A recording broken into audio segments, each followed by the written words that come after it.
চিনবে না, কেউ কারো পরিচয় দিতে চাইবে না, ভয়ানক এক পরিস্থিতি। এজন্য এটারে বলে কিয়ামতের ময়দান। দুনিয়াতে কোনো ভয়ঙ্কর পরিস্থিতিতে আমরা বলি কিয়ামত, কি বলি? কিয়ামত।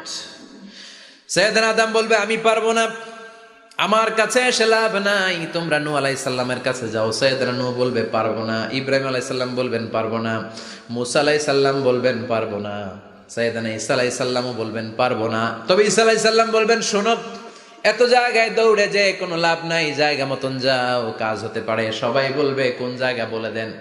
সাইয়েদনা ঈসা আলাইহিস সালাম বলবেন আজকের এই কঠিন দিনে আমাদের সবার বিপদ, এই বিপদের দিনে কেউ আল্লাহর সামনে দাঁড়াতে পারবে না একজন ছাড়া, ওনার নাম হলো মুহাম্মাদুর রাসূলুল্লাহ সাল্লাল্লাহু।